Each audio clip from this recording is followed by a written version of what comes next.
Hello, I'm Bob St. Peter. I'm a pediatrician and the former president of the Kansas Health Institute. Today is May 5th, 2026, and I'm in Topeka, Kansas to interview Kari Bruffett. Kari is a lifelong Kansan, has had many different roles in health policy in the state, and currently is the president of the Kansas Health Institute. Thank you for being here today, Kari. Thanks, Bob. Thanks for inviting me. Looking forward to it. This interview is part of the Kansas Oral History Project, exploring health issues in Kansas. The Kansas Oral History Project is a nonprofit corporation that collects and preserves oral histories of Kansans. This series is supported by donations from generous individuals and a grant from the United Methodist Health Ministry Fund. Our videographer is former State Representative Dave Heineman. Kari, again, thanks for being here. You bet. Looking forward to it. Yeah. So tell me a little bit about your roots, your family history in Kansas, where you're from. Yeah, you bet. I grew up in western Kansas. I was actually born in the Panama Canal Zone. My dad was in the Air Force, but you're very close when you say a lifelong Kansan, because from about age 9 months on, I grew up in western Kansas. My parents were teachers.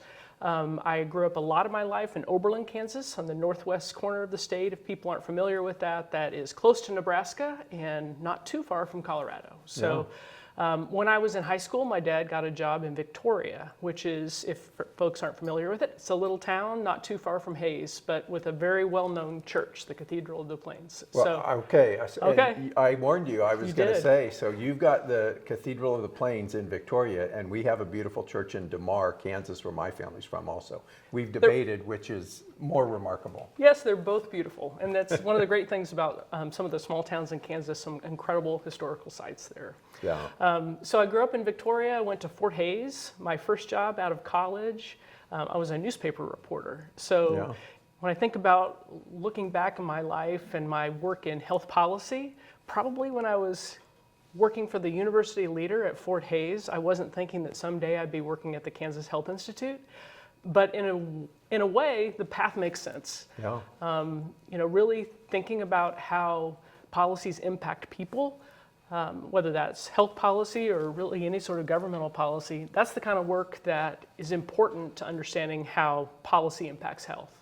Yeah. So it really set the stage for me. That's awesome. You told me one time that your background as a journalist was attractive to Jerry Moran, I believe, as that he liked to hire journalists. Nancy Kassebaum, actually. Did? Yeah. Okay. So after I worked for 3 years at the newspaper in Paolo, the Miami County Republic, okay. Which was at that time a twice weekly newspaper, and was always competing for the awards for the non-daily papers with the Kansas Newspaper Association, and got to cover county government and the hospital board, and I'll age myself a little bit. Did a lot of did interviews around health reform. Went back when it was called Hillary Care instead of Obamacare.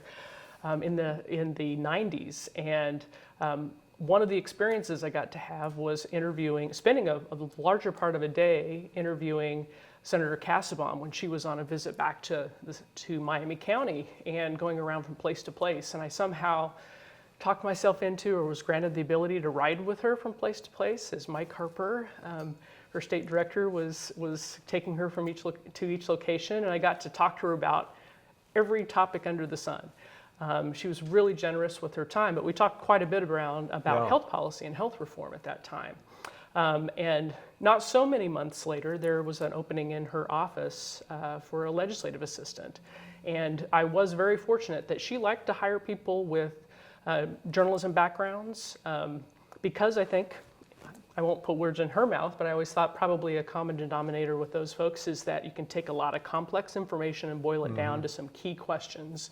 And sometimes in the heat of a policy debate, that's what you need. So, but I learned so much in DC working for Senator Kassebaum. I was there in her last 2 years in office, and then she decided not to run again. But the timing was really interesting, because when just a few months after I moved to Washington, DC to start working for her, that's when the big Contract with America election happened and the Republicans took control of both chambers. And she became chair of what was then the Senate Labor and Human Resources Committee, now the HELP Committee. So I got to work on a lot of health policy work that maybe I didn't even expect when I was going out there to work on budget and appropriations work. Got to work on a lot of education policy as well.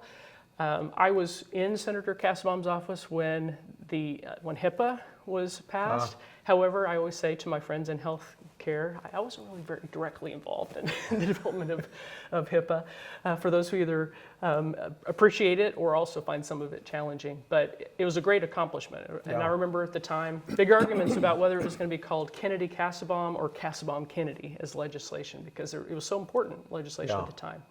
But I was very peripherally involved. My involvement was as a budget analyst. And so I was really looking at budget impacts of various policies, health and education policy.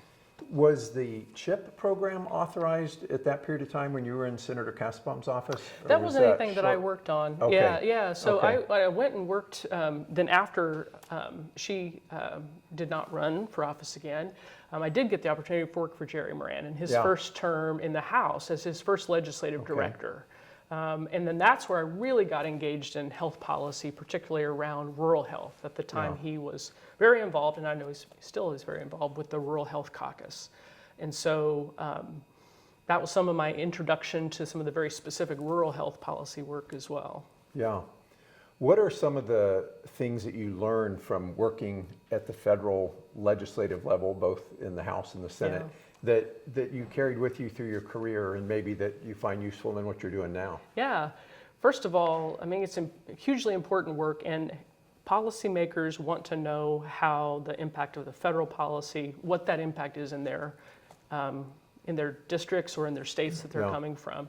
And so hearing from hospitals and doctors and community members and advocates in their communities was always really important. And it's not only important for the elected officials, but for their staff too. So a lot of staff in legislative offices, some come with a lot of experience and background. Some, like me, were pretty fresh and green. So we really wanted to hear how federal policy was impacting or could impact really important health issues in Kansas. And so one of the things I learned is that developing those relationships, not just with the member of Congress, but with their staff, can make a big difference and help drive policy decisions. I learned a lot from people coming from the Kansas Hospital Association or from individual healthcare providers when I was working particularly on the rural health policy issues. So I keep that in mind too, to remember it's not always about, hey, can I get a chance to meet with a member to talk about this issue, but the staff who do incredibly important work are really important to build those relationships and share information with as well. Yeah. What do you think is different? Are there differences between the way Congress works and the staff and the members interact and members interact with each other now compared to years ago when you were working there? Yeah, I think I could probably make some assumptions based upon watching the news and that sort of thing. There certainly was a lot of collegiality, particularly in the Senate, I mean in the House as well, but particularly in the Senate. A lot of the rules of the Senate kind of enforced that, and the U.S. House too. There were very specific and purposeful bipartisan coalitions in both chambers that worked on policy together. I think that still happens to some extent, but I do think there was maybe more of a premium placed on some of the bipartisan legislation that would get passed than appears to be the case today. But not working there directly and really only having sort of the really Kansas-specific view, I probably have not a full, complete picture of how everything operates. There's still a lot of bipartisan legislation that moves through Congress as well. But I think there was a particular premium back in the day on getting a Dear Colleague letter that had a good number of signatures from Republican members and Democratic members to really move forward a policy issue. Yeah. Another thing about that period of time, there weren't a lot of women in Congress when you were working for Senator Kassebaum. Talk about that. How did she approach that? How did you think it affected her interaction with her peers? Yeah, she had incredible respect among her peers. And I remember working on a project at one point where there was, I think it was a German publication that wanted an article about Senator Kassebaum from the perspective of a woman in government. And she kind of resisted that framing a little bit. her role was, she talked about it a little bit, but it wasn't, for her, it wasn't about being a representative of women in Congress, Sure. but instead was just demonstrating that women in those roles can negotiate just as toughly, but also bring a different perspective. So, yeah, when people ask me that, I always think back on that experience where there was an initial draft. I was like writing up like, here's some suggestions of ways maybe as a former reporter you could really emphasize your historic position in Congress. And again, she sort of resisted it and was so much more practical. She's also very self-effacing, so I think that was probably part of it as well. Although I think I remember in her office that she had a sign that had the layout of the Senate floor and had all the male symbols, 99 of them, and one female symbol in that picture. Do you am I remembering that right? Well, there were a few more women by the time I was working for her there. Okay. So, yeah. Okay. So at one point, she might have been the only one there. Yeah. Great. And I know you've kept in touch with a group of the people that worked with you back then. Tell me a little bit about that, those relationships and what sort of brought you guys together and kept you together all these years. You bet. Some folks have come back to Kansas who worked for her at the time I worked there. Some are still in DC. I remember when maybe the second or third year I was working in DC, one of the folks in Senator Kassebaum's office said, about 3 or 4 years in is when you decide whether you're going to stay in DC or you're going to head back to Kansas, because that's sort of the point where you think all your experience is more valuable in DC than in Kansas. And I don't know that that's really true, because I've certainly know folks who've spent more time there and then also came back to their home states or home communities. But there are there's definitely some folks who were career in DC who still serve and think about their role as Kansans, but then also have had, grown into national roles as well. Was your role always in DC, or were you, so that you spent those years there? Yeah, in DC. Obviously you would make trips back with the member back to the state. Yeah, occasionally, and worked very closely with the state-based staff as well. So, I really enjoyed my time working for her and for Jerry. It was a very different experience because Senator Kassebaum was at the end of a long and illustrious career. She had a lot of positions that were very well established, and so I learned so much in that role. And I learned a lot from Jerry in a different way, because it was his first term, and for many issues, he was navigating them for the first time. And so how did he do that? And they both had a lot of similarities in that they put a high premium on listening to Kansans, seeking out voices, maybe even voices that might have a different opinion than their starting position might be, to hear and respect those points of view. And then for Jerry, it was maybe for the first time he was voting on a specific piece of legislation, to make sure he's had heard from a lot of different Kansans about that. And that was part of our role as staff, was really to make sure that we had representative voices in forming policy decisions. And you mentioned his particular interest in rural health, giving you the exposure to those issues. We'll come back to talk about some of the rural health issues too. So at some point, you decided to come back to Kansas. Tell me about that transition. So it was maybe that point that my colleague had said. I was like, well, about 4 years, and I really did miss Kansas and my family, and but I still wanted to be involved in health or in policy.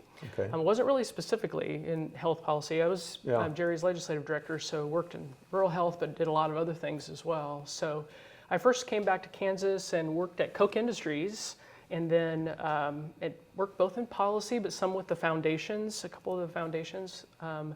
It was a pretty short time there. Wichita? I was in Wichita. Okay. Yeah, learned a lot there as well. But then had the opportunity, was recruited to get more in the politics side of thing from the policy sides before. And I worked for 4 years for the Kansas Republican Party as the executive director, back when Mark Parkinson was the chairman of the Kansas Republican Party, later Democratic governor. So different times. Okay, now we have to unpack some of that. Okay, so you're working on the Hill. You come back and spend a short time working for private sector. Obviously, the Koch family is very involved in politics. Was that some connection to the job, or how Not did you necessarily. land that position with the Yeah. Republican Party? I don't entirely know. I know some of my colleagues and friends from my time in D.C. knew Mark and had suggested that maybe I'd be somebody to talk to. So I think that was the connection. So some of those networks of folks, both from Jerry's office and from Senator Kassebaum's office at the time, I think that's where it came from. It was kind of out of the blue when I got the call, but it was But you took great it. opportunity. Yeah. Okay, so any lessons that you've carried forward from that period of time of your career working in the political side of the policy world? So first of all, I enjoyed working with people and working with folks, particularly who were maybe first-time candidates or people deciding whether they wanted to run for office and how they would do that. It was an interesting experience to see where people had started, kind of the journey of thinking about how you want to run for office and put yourself out there to be a candidate, and then what it may mean, many years and decades later about how their leadership has evolved. So I enjoyed that time. It was a time just like a lot of times in party politics when there's differences of opinion between wings of a party. Those differences are different now than they were then. But it was, what I always enjoyed about it was trying to hear people from where they were, understand that not everybody was going to have the same perspective, even within a party, let alone within all of our, society or all of Kansas, but even within that party, but try to understand their perspective and give them grace about where they're coming from and try to figure out if there's some ways to work together. So I found that enjoyable, challenging sometimes, but also enjoyable about the work. Yeah, well. But I missed policy, though. I did definitely miss the policy work because it was so much more, obviously, working for a party organization is very focused on helping support candidates and elections. Yeah, but understanding what motivates candidates who eventually end up in office and how they approach issues, I'm sure that was very helpful to you in your subsequent roles that we'll talk a little bit about. You bet. So tell me about the transition from that role to your next role at KU. Yeah, so then after Mark didn't run for the party chairmanship again, I had an opportunity to work at the University of Kansas, what was then the University of Kansas Hospital Authority, I guess. It was University of Kansas Hospital, but I think my paycheck said Hospital Authority. Now known as the University of Kansas Health System. Yeah. And so it was not so many years, I'm forgetting the exact year, when KU Hospital had converted from, had become a hospital authority, had converted from a true state-funded hospital to this quasi-independent but still governmental entity, and the real experiment that was, and the both leap of faith, but also a good investment in policy that policymakers made to allow the hospital to strike out, not to say on its own, but strike out differently. And so a lot of the work in the early years was really helping tell that story and then build the opportunities for the hospital to really grow and leverage that increased independence and the ability to act, when opportunities and needs were there, instead of always waiting for the full legislative funding cycles and so on.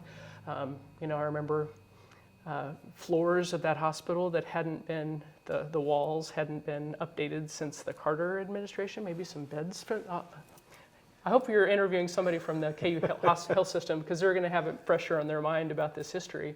But there was some equipment and certainly physical space and infrastructure that really needed to be dealt with, and it was. And then, but that was all part of really a change in the culture of the health system and hospital as well. So I get to work on the policy side of that, not the hospital administration side. The credit for the turnaround is definitely the folks who were providing the care and managing the hospital. When you went to KU Hospital, was Irene Cumming still there? She was. Okay, so she was still there. My time overlapped with both Irene Cumming as the CEO and then Bob Page, and when he became the president and CEO. He was a VP when I first started. Okay.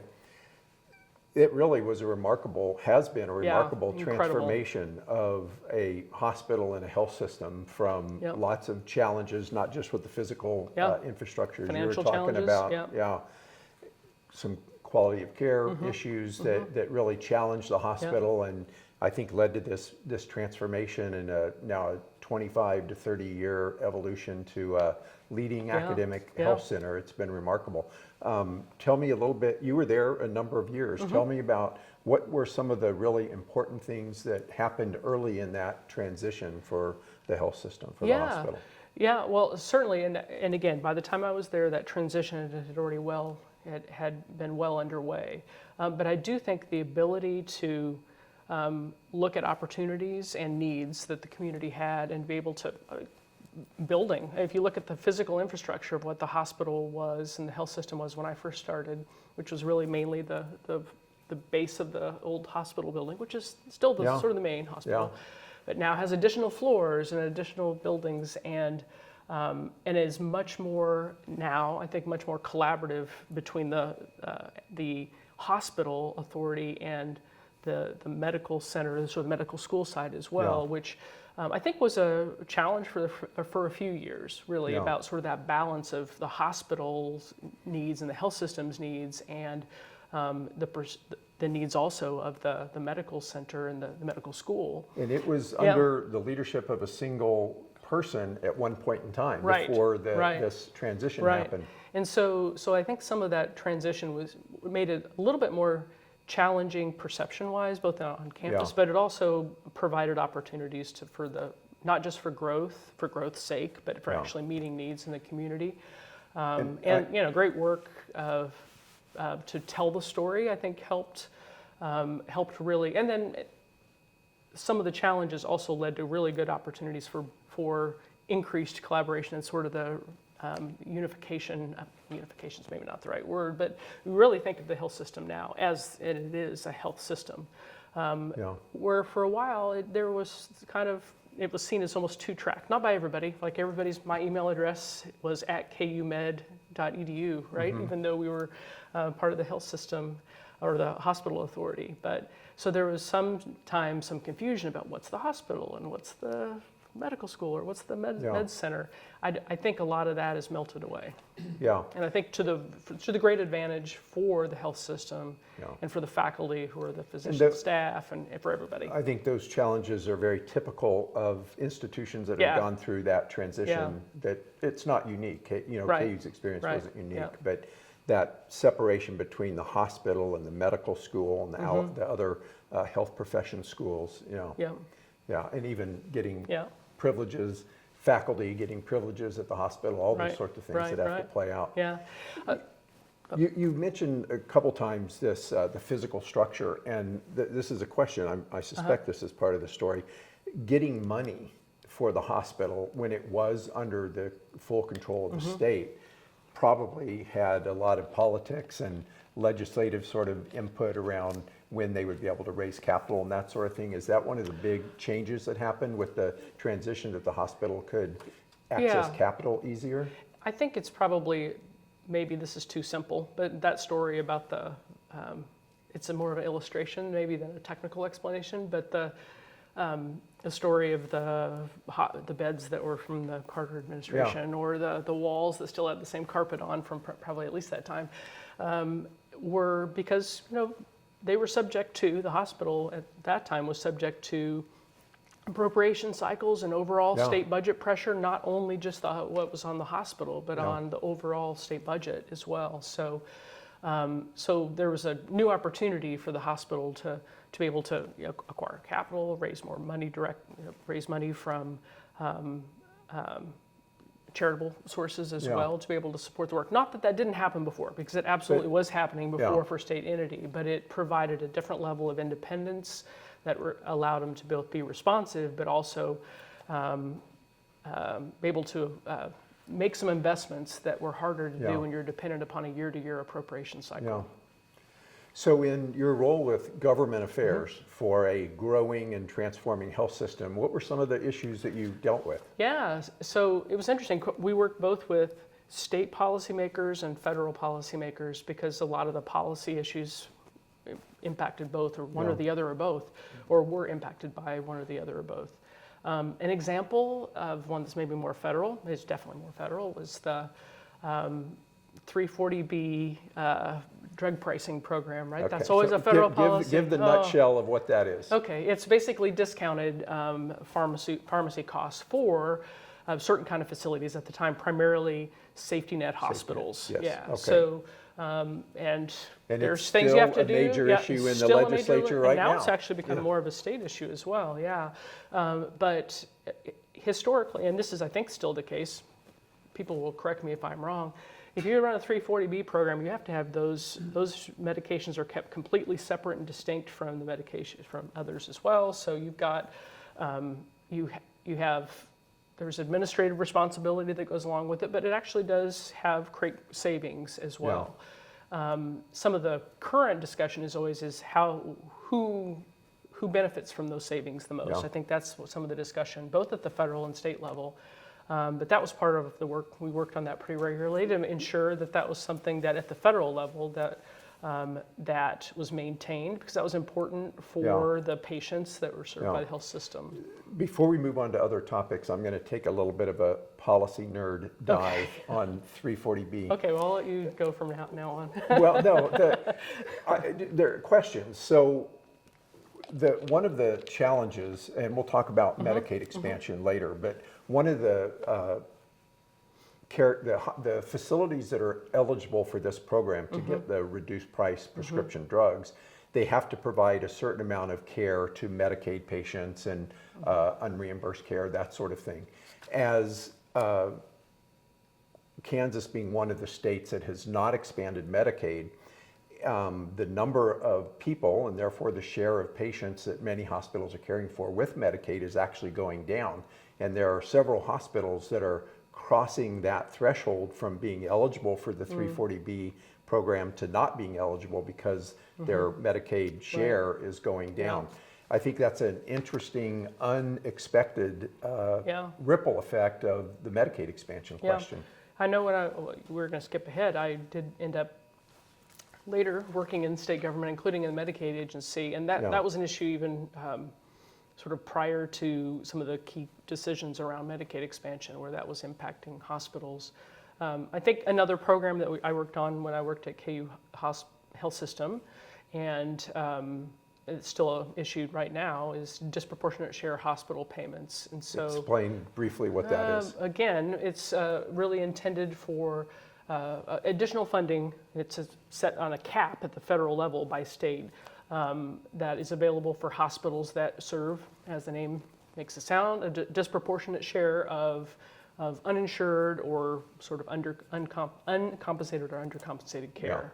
And so that, in part, when the Affordable Care Act passed, there was part of the pay-fors included a planned reduction over time in the disproportionate share hospital payments. The idea that more people would have insurance, so there'd be less less need for uncompensated that. care. Yeah. Okay. And those cuts have a few times been sort of moved forward, and then in subsequent years, when the Supreme Court made the decision to expand Medicaid, not just a policy happening, but so it's different by every state.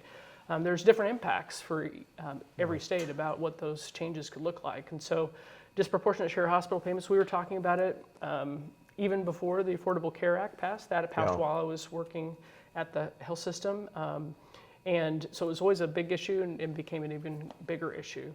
We also had a big policy issue that I think is still really relevant that we worked on at the time, was about graduate medical education and about both the number of slots, basically the positions for training physicians in their residency positions that were funded by Medicare, both the number of slots and then also the payments that teaching hospitals would receive, both for the direct costs of graduate medical education and the indirect costs. And then there were some historical factors, and you know this pretty well, but there are historical factors that are calculated that haven't changed, or at least at the time, hadn't changed in many, many decades, that would establish some hospitals and health systems getting a lot less for these indirect costs and then other health systems because of historical costs, not because of even current Right. costs. And very So that was large differences very in big how differences. much a hospital Yeah. would get for training a resident in Yeah. Kansas City versus New York or something like Right. that. And so we worked on both sides of that, Yeah. both the number of physicians, but then also what those payments look like, and tried to work with others, both providers and states. And going back to DISH, also there's states that are considered low DISH states or very low DISH states, because there are formulas that vary by state that impact at the time that were impacting how much those caps were in each state. And then for the graduate medical education, it's more by institution, but those also varied. And so we tried to build coalitions with others that had similar situations. And so that's some of the stuff I worked on at KU. That's fascinating. Let me ask a little bit about the educational the educational mission of KU Hospital. Yeah. Most people, when they think of a hospital, probably think of, well, am I going to get good quality of care, and how much is it going to cost me, and are they in my insurance plan, that sort of thing. But one of the major missions of a teaching hospital, and at the time the only medical school in the state of Kansas, is training physicians. Right. And we'll talk a little bit later about the challenge around workforce issues in our state. But how did a hospital, most people would think of primarily providing medical care, how did it address those issues and its responsibility around training and education of physicians? Well, maybe rephrase that. Was it? It's not what I think most people would think of as part of running a hospital. Was that handled separately by a whole different group of people? And it's part of the way that care is provided. Certainly in my time there, I received care at KU Health System or KU Hospital then. There definitely were times where you would be meeting with a provider and they'd say it'd be okay if we bring in this group of residents to be able to observe. And sometimes it'd be just one resident maybe providing care for you directly with the teaching faculty. But one of the things that's different at a teaching hospital that can lead to these indirect costs of graduate medical education, and this is probably where you're going, is that sometimes that means it takes more time, not that it takes too much time. And it takes a little bit more time because not only are you providing care for the people and really high quality care, you're also training the next generation of physicians and other medical professionals to be able to provide that care too. So some of those indirect costs can sometimes, and I don't know if this is always the case, but can sometimes mean maybe there will be maybe a different test gets administered, because this is also a way to teach the physicians as well, the resident physicians as well. So there are some of those costs that just mean that maybe some things take a little bit more time. I don't mean to say in a way that impacts the quality of care, like a delay in care. I don't mean that at all. But it may mean a physician's taking this time, cares for the patient, goes out, then is also working with the physicians in training and the residents, and before they go to the next room. So some of those embedded costs that are not explicitly paid for, the hospitals have to have some way to get reimbursed. So the training and teaching of physicians doesn't happen just in academic medical centers, right? Right, and I think we'll probably talk about it later as well when we're talking about workforce. There's more and more effort to try to distribute some of the training throughout in different locations. And really solid research, for example, that shows that where somebody does their residency, particularly if it's combined with where they've done their primary part of medical school, and then they do the residency, if it is in a rural setting or includes a rural setting, they're more likely to be serving in a rural community. For the long run. And so that can be in a rural hospital or at least a non-academic medical center hospital, but working with with the teaching hospital. But it can be other settings too, like health centers as well. Well, the Wichita campus of the med school was operating when you were at KU, but the Salina campus was not. It wasn't. So there's a innovation there of opening a medical school campus in Salina. Yeah, absolutely. And then there always were the opportunities for rural rotations as well. Yeah. And so those continue, but I think even more of an effort to try to do that, to be able to help build up the physician workforce in Kansas, in rural Kansas particularly. Just to wrap up, sort of thinking of the policy issues you dealt with when you were at the largest health system in the state. I think the first time that I met you, we were in a meeting at KU with a bunch of the senior folks there talking about... Which was not me at the time. I just happened to be at the meeting, Yeah, but I was not a senior folk. They're talking about county health rankings. Yeah. And sort of this concept of what's the role of a hospital, especially a large teaching hospital, in thinking about community health and community health indicators. Tell me how a health system thinks about that and why they had their policy person in the room sitting in on that conversation. Well, I probably invited myself or heard about it and wanted to come and learn about it. But yes, I was at, gosh, I don't remember what year it was, but I know we were at the Westwood campus for KU Hospital. And you and Gianfranco Pizzino came in and we're talking about county health rankings, and particularly in Wyandotte County, and specifically which is where KU Health System is located. The lowest ranked county in the state of Kansas in that first county health rankings. Right. And the mayor at the time was asking folks to, Mayor Reardon was saying, hey, well, what are we going to do? And we need to reach out and really engage not just the healthcare community, but absolutely the healthcare community to be part of the discussion. And as you know, county health rankings isn't just like how good is your hospital in your area. In fact, it's not that at all.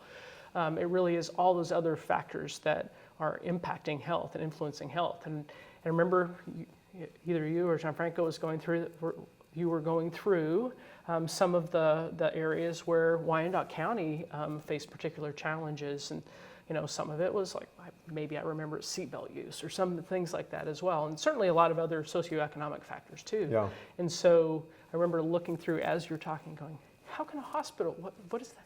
We're here to provide care when people walk in the door and they need the best quality of care that they can get, and maybe at the most critical time of their lives from across the state, including absolutely in Wyandotte County. But so what is our, I think at the time I listened and I thought, well, I'm going to go back and try to figure out like what would the ranking be if it just was about healthcare factors, right? The access to care factors and so on.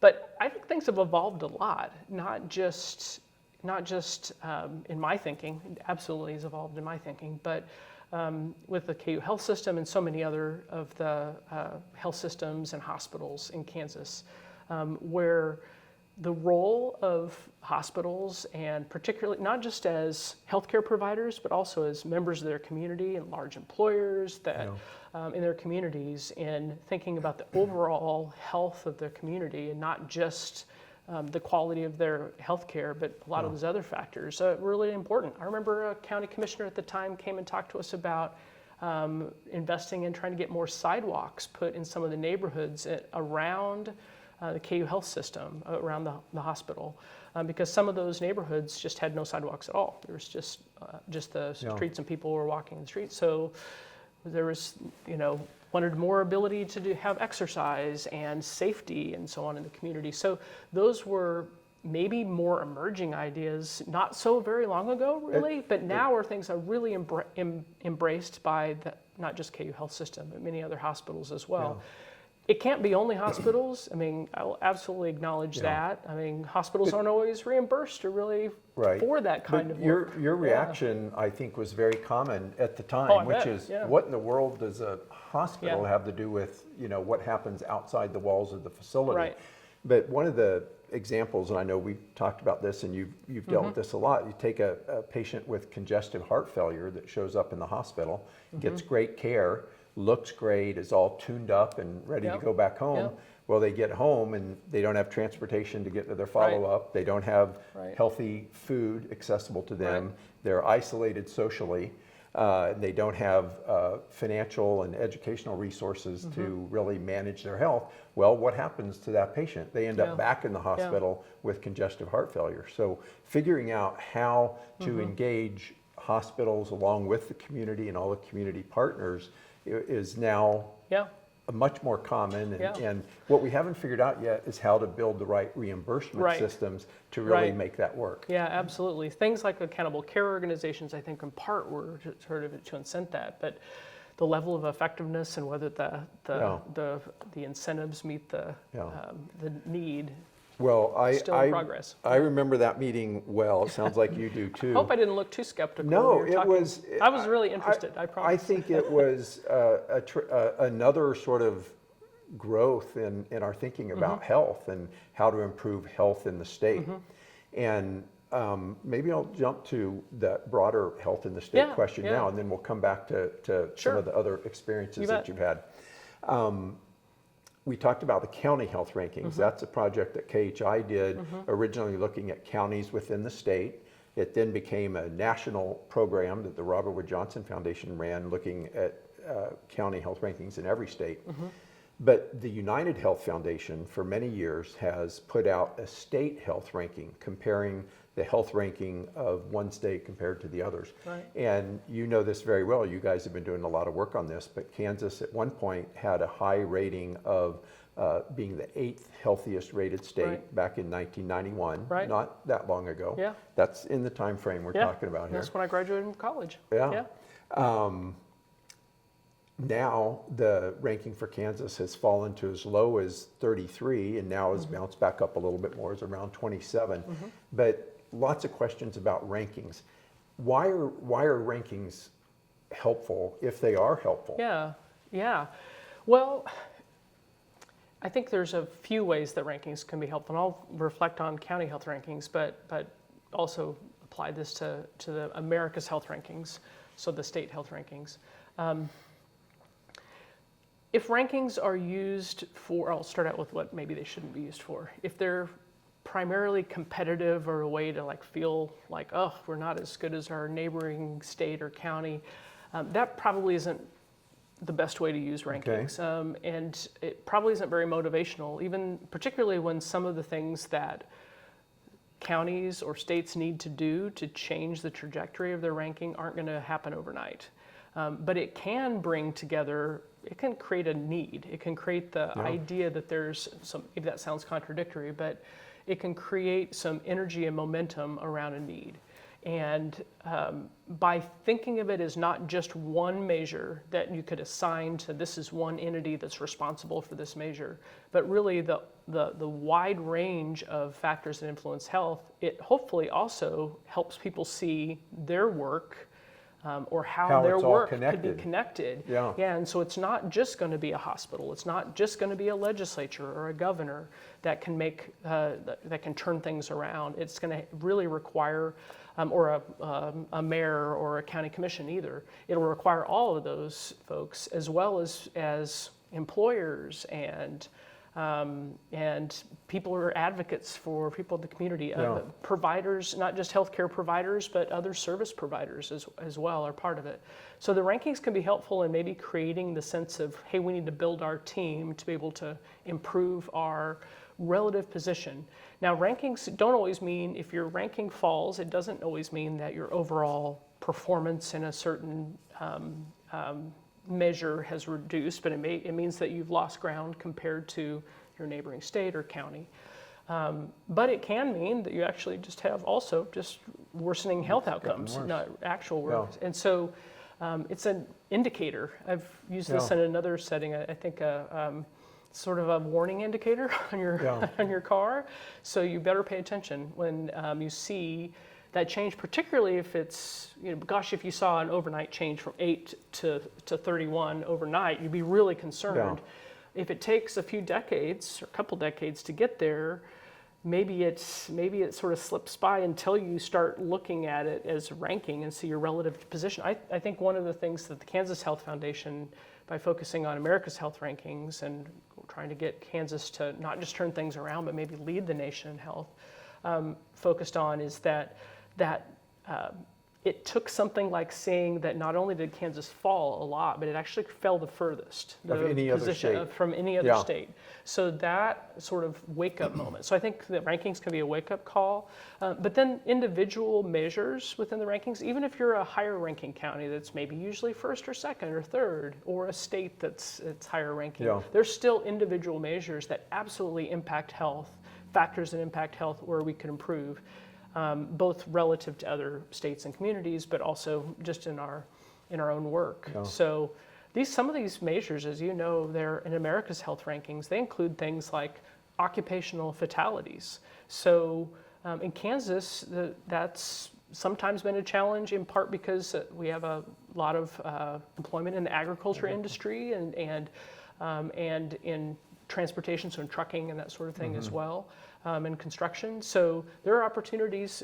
Maybe folks who are employers and in construction don't think of themselves as we're involved in Kansas's health ranking, but absolutely, Yeah. that's part of the work. So we had a convening last year with some folks from the Department of Labor and the Farm Bureau as well, thinking about what they're doing to really focus on occupational health and safety in Kansas, because that's also part of health. Yeah.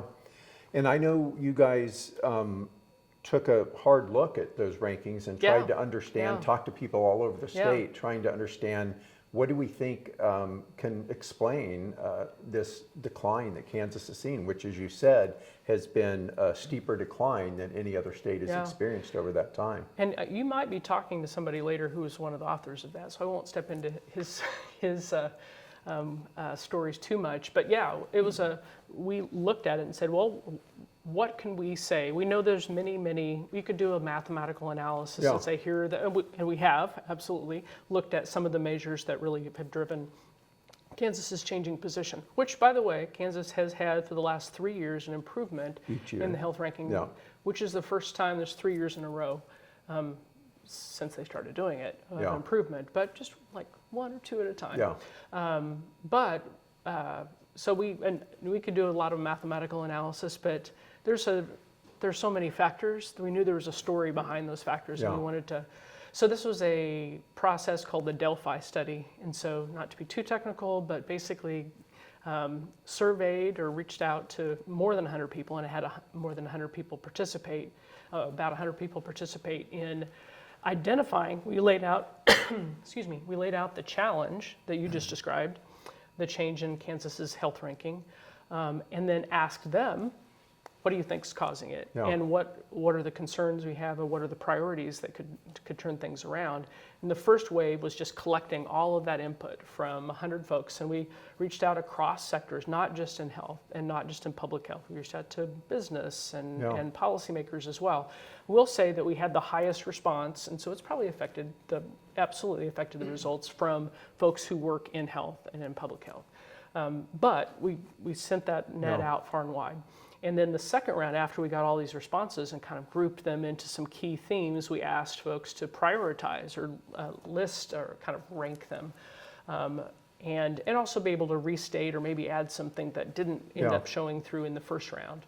And then the final stage was interesting to me, which is we gave everybody who was replying or being asked to reply 100 units of resources, which they could define however they wanted, and they needed to allocate those among the priorities. And so they could put 50 on one thing and 50 on another and they're done, or they could put 2 on a lot or whatever. And so it helped us figure out, well, all of the things that were emerging, so many issues were really important issues, probably to all of Kansas and certainly to certain interests as well. But this allowed us to think about, well, where are the greatest priorities, both in terms of what we think has happened to health in Kansas, and the project was called What's Happened to Health in Kansas, but so also what can be done. What can you give us an insight? What were those things? The highest, there's a full report that has a whole bunch of them, and they're really interesting and good stories as much as anything. But I think the very highest rated was impact of rural hospital closures and other access to care in rural communities. Okay. So very timely now when we're recording it in May of 2026 when there's the Rural Health Transformation Program going on. So that was one. I know we'll talk about Medicaid expansion or coverage overall. Medicaid expansion was another of the highest priorities. Access to behavioral health services was also in that top tier. I know you've talked to other people, including Representative Landwehr, about some of the things that Kansas has done to really increase and improve access to behavioral health in Kansas. And then the last was really investment in the public health infrastructure. And so those were the key themes. Some of those you might think, well, those are not so surprising, but then there were stories underneath them as well. A lot of workforce kind of shines through in so many of these, and really in most of those priority issues, but it also stood out on its own.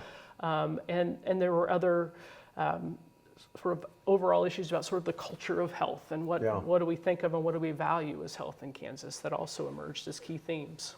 Well, hopefully, I'm sure one of the goals of the project was to put this analysis out there for policymakers, community leaders to identify some of the areas where there are challenges and opportunities to try to make progress. Right. One of the key themes that came out of that too is that it's probably not any one, just as there's no one thing that happened at one point in time that changed Kansas's health trajectory, its ranking trajectory. There's not even among those really high priorities, there's not one thing that alone is going to turn around that trajectory. And so it really argued for needing a playbook and a shared set of priorities for Kansans about how we improve health in Kansas. And the rankings help us because it'll measure how we're doing. But if we're working on that same playbook together and in improving health, no matter where the rankings end up, we're going to be better off as Kansans. So I'm going to use that as a segue to talk about some of the roles that you've played in leadership in the state to develop that playbook, that agenda, so to speak. And, it doesn't start anywhere more centrally than the governor's office. So we left off when you were talking about your role at KU Hospital. And then you began to make a transition into state government. Tell me a little bit about that through working in the governor's office. I actually never worked for the governor on their development of the health policy agenda. I thought you'd promoted me to actually having been governor there for a second. But so no, when I was working at KU Health System, one of the things I got to do was participate in the Kansas Health Foundation Leaders Program and Leadership Fellows Program, and that the Kansas Leadership Center ran. And there in like 2009 and 2010, I met Dr. Bob Mosier, and who was at that time, I think he had just gone from being the family physician, longtime, and county health officer, and a lot of other things in Greeley County and Tribune, but was working with the University of Kansas Medical Center. And then when Governor Brownback was elected, he appointed Bob Mosier as the secretary of the Kansas Department of Health and Environment. And Dr. Bob, as we call him, you're also a Dr. Bob, I've worked for two Dr. Bobs, had reached out to me to see if I would be interested in working for him as an assistant secretary, sort of on the policy side of things in KDHE overall, but particularly because of my work. I didn't mention a lot of the work that I had done at KU Health System was really in Medicaid. Some of those programs I talked about were heavily Medicaid, like DISH, but there are other ways that I worked very directly with Medicaid. So I was really interested in thinking about what they were thinking about at the time, how we could reimagine and think differently about the Medicaid program in Kansas. So that's what took me to state government. And you're right, you didn't work in the governor's office. I think I knew you and your role when you came over, but you certainly were one of the key people in the governor's realm, along with the lieutenant governor, who was a physician at the time, and you and Dr. Mosier, Mark Dugan and others that were really involved in setting the policy agenda for the administration. And Andy Allison, another former KHI person as well.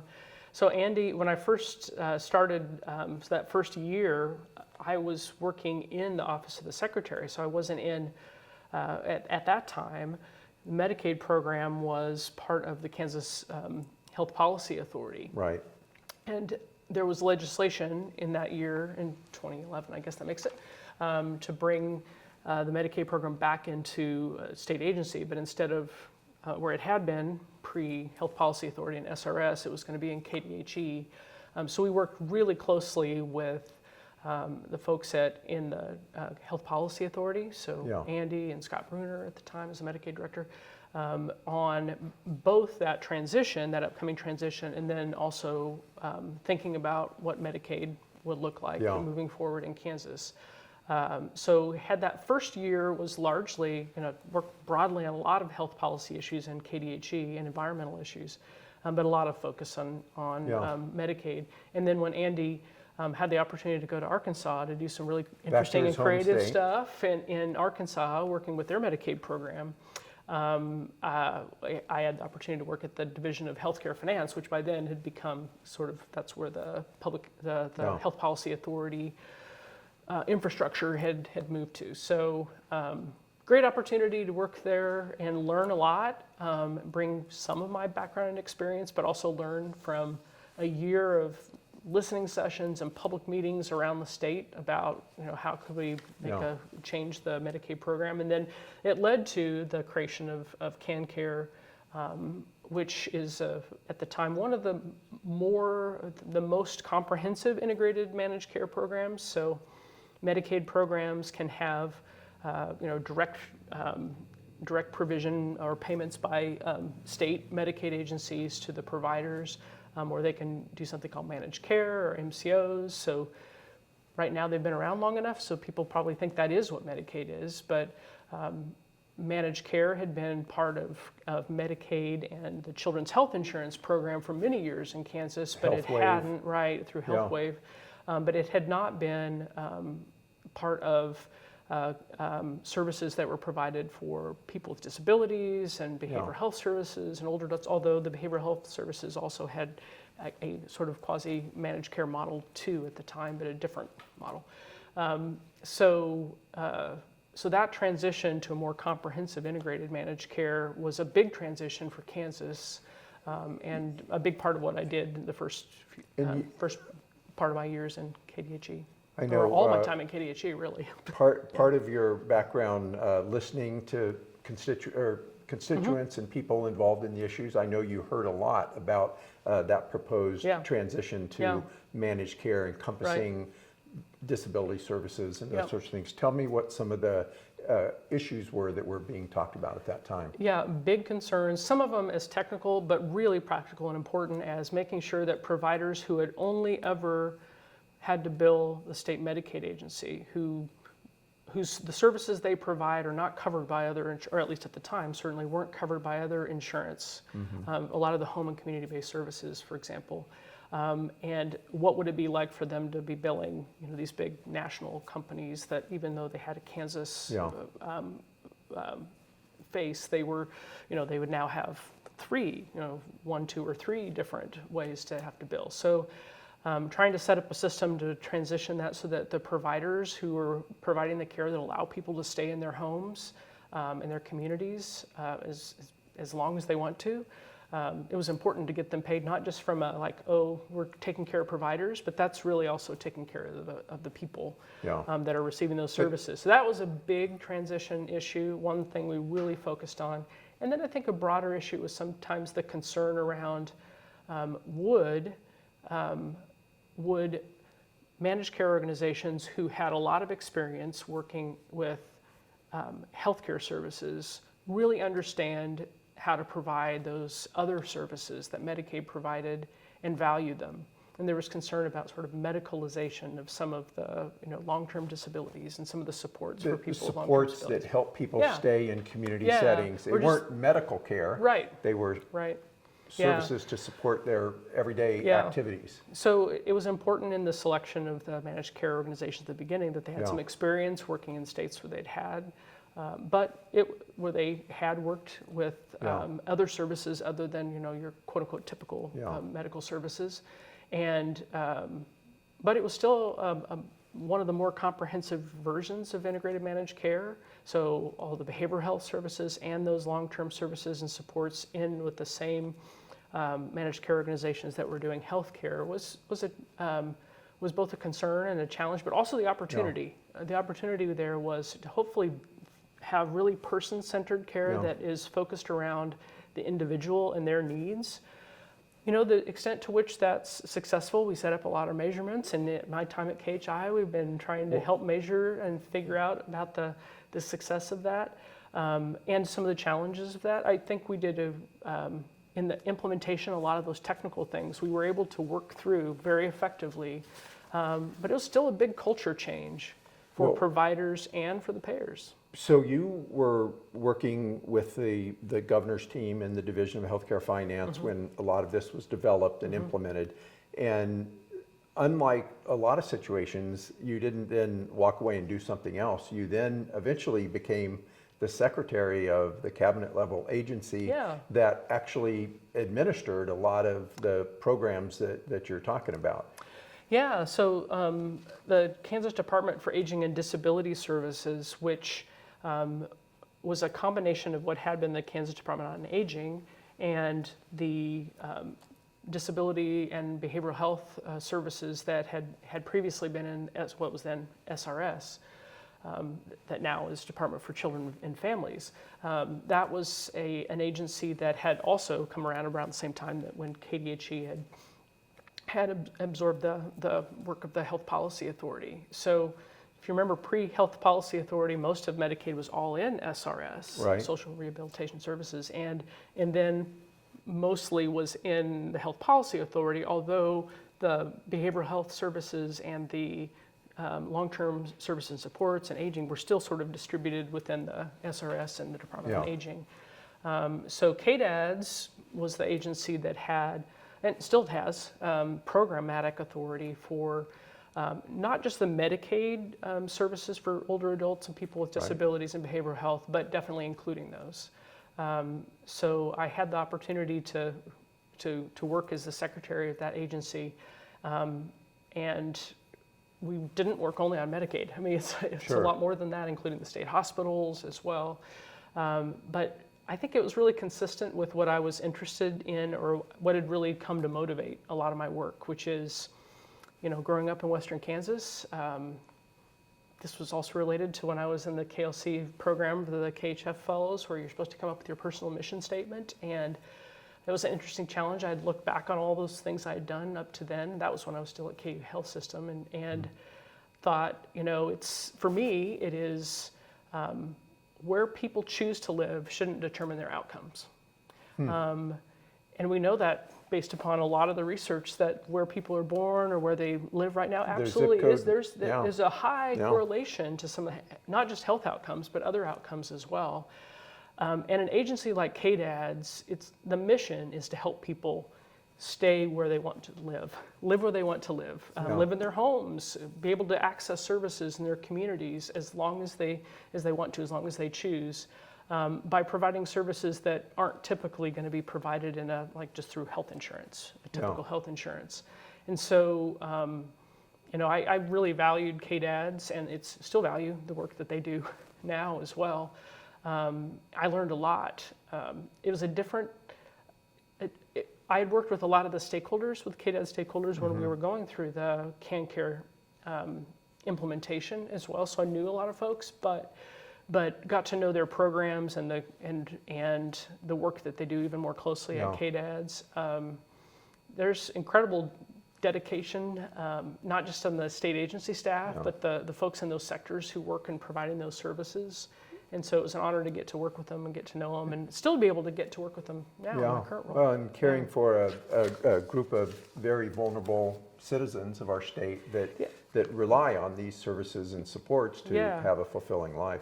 Absolutely, but also acknowledging one of the things that really resonated with me then and still does is that it's also empowering and recognizing the power that those folks have. So not only are there some things that can can be seen as vulnerabilities are also part of people's identities and their strengths. So how can we, we're part of something called Age Friendly Kansas now at KHI, for example, working with KDADS and KDHE. And so, reframing how we think about age or even disability, or thinking of health more broadly than just like, we've got physical health and we've got behavioral health and they're in separate, but really thinking of health as around the whole person. That's really what KDAD's work is all about. So we talked a lot about CanCare and how it really brought the concept of managed care to Medicaid in Kansas. Another big policy issue around Medicaid is Medicaid expansion. Tell me if that was part of the conversation at the time, or it certainly has become a part of the conversation since then, and how the Medicaid expansion question played out over your time in your various roles in state government. Yeah, absolutely. So, and we talked about that a little bit when talking about the what leaders had identified, some of the Kansas health leaders had identified as a key policy issue for health in Kansas. So when we were working on CanCare and managed care, at that time it was assumed that there would be Medicaid expansion, right? Because the Supreme Court hadn't ruled yet. Or it was assumed that the entire ACA might go away, that the Supreme Court might strike it down. So there was it was either going to be definitely expansion or there wouldn't be an Affordable Care Act. And then instead, as you know, what happened was most of the Affordable Care Act, in fact, stood, but states had the option to either expand Medicaid or not. So it definitely changed some of the discussion. We were building a system that could work either way, with an expansion population or without an expanded Medicaid population. And for those folks who don't know, Medicaid expansion is for adults, regardless of whether they have children, who have household income under 138% of the poverty level. And in Kansas, for adults who, if you don't have a disability or not an older adult, or not otherwise eligible, the only way you're eligible for Medicaid is if you have children, so you're a caregiver, either a parent or a caretaker of children who are eligible, and your income is under 38% of the poverty level. So there's a big difference.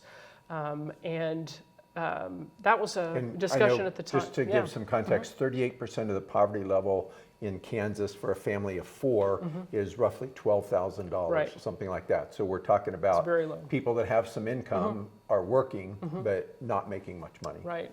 And so, I remember one of the other times I met you, it was not the first time because we definitely crossed paths after that, but I came over to a convening that the Kansas Health Institute had with Scott Bruner, who was on KHI staff at the time, a gentleman, I think, from the Cato Institute, and me representing the state, talking about the three different and very different estimates of what Medicaid expansion would either cost and the number of people who would enroll in Medicaid if expanded. So a lot of the focus I had early on was really trying to figure out what would this look like if we were to expand Medicaid, how many enrollees would we expect, and I remember the KHI numbers and KDHE numbers at the time were actually pretty close. The Cato numbers were a lot higher. An order of magnitude different. It was quite a bit higher. So a lot of the discussion in the early years, it seemed like and I think some of this persists to this day, was a matter of what do we think it would cost the state and what would the other options be if we could do this in a different way, in a way that would cost the state less. Some folks who had opposition based upon either opposition to the Affordable Care Act overall, or philosophically to the idea that government, a direct government program should be providing those services. The focus that I had working at KDHE really was trying to figure out what the cost and the enrollment numbers would look like. That was more of the early focus and discussion, I think. It has evolved, and you know this, and since my time at KHI, we do use similar methodology to what Scott and the team had used at the time at KHI to estimate what both the costs, but also the offsetting savings from expanding Medicaid would look like. But I think there's been less and less, my impression anyway, is there's less and less focus on the discussion of cost or savings or anything in that bubble, and really more about sort of the role of government. And I think that has become, at least in the current legislature, that's sort of more the perspective. Yeah. And, that can change. We had at one point there, the legislature did pass Medicaid expansion legislation that was then vetoed. They didn't have votes to override the veto. So that could change in in future years. Some of the changes in the HR 1, the federal legislation, the OBBBA, remove some of the incentives for expansion, some of the extra funds that were going to be available that had been added for a couple years, but still the underlying funding structure is still in place. So it's still an open policy discussion, but one that I think has evolved from being about what do we think it's going to cost and how many people are going to be enrolled, to something maybe more philosophical, because I think it always had that element, and political. It always had that element. I think it has more of that element now than it ever has. But a lot of times the policy arguments are not really about the policy issue. They're about these philosophical sort of higher level issues. And I think it was that way with Medicaid expansion early on. Yeah. Well, what are the numbers? And let's figure out exactly the number. But I think maybe it's a healthy thing that the conversation has evolved more to those underlying values and assumptions about the role of government. Well, and then I think the other thing that has evolved now is that there is discussion about other ways to also improve access to care and quality of care and affordability of care. That's not an either or. You can do that and also expand Medicaid or have that conversation about expanding Medicaid. But I think there's even more voices talking about other ways we can also improve access to care. Supporting the safety net providers. Right. Also addressing costs, the out-of-pocket costs. And the coverage is certainly still a primary discussion point. Yeah. But the others are, there's more and more about affordability, even for folks who do have insurance coverage. Yeah. Well, I think before we started this conversation, you were commenting, gosh, you don't know really what you have to say about this particular set of issues. And as I think of what we've covered, you've touched on just about every aspect of the health system writ large, not just the hospital healthcare system, but all these other kinds of roles and programs that you've played a really important role in. So I've learned so much along the way, though. It's at one point you said maybe we'd talk about what made you go from this job to the next job, or serendipity for the most part. Really, it was really interesting to me. I think just the opportunity, that first ride in a car with Senator Kassebaum, not the first ride, but I mean when I was interviewing her, I think that opened doors that I wouldn't. Who knows what I'd be doing, and hopefully I'd still be working in. I'd still be driven by that same mission for people to be able to choose where they want to live and have that not determine their outcomes. It probably would not have followed down the path of health and health policy the same way it has. And I think, just taking those opportunities and having humility. I have to have humility because everywhere I've gone to work with somebody else, they always know more than I do when I get there. So learning from them and being able to take that to the next step. I've enjoyed the time, and I hope it's not done. I hope I'm going to be around seeing where we are with the next phase of the Rural Health Transformation Program. It's really exciting. It's comes at a challenging time, though, too. So it's an opportunity to invest in rural health, but it's at a time when there's also challenges for reimbursement. The same legislation that created the Rural Health Transformation Program also has impacts on Medicaid funding for providers as well, and for enrollees. Health policy is a very high job security role because we've been dealing with these issues for a long time and have a lot of work to do still. There is a lot of work to do. Well, I think we could do a whole separate interview on what you've done since you left state government, but I think we better leave it there for today. That sounds good. Thank you so much. I'll give you the short version of that is I got to work with this guy at Kansas Health Institute and learn a lot. So I appreciate that, both the opportunity to work with you and to talk today. Well, this has been awesome. All right. Great. Thanks, Gary.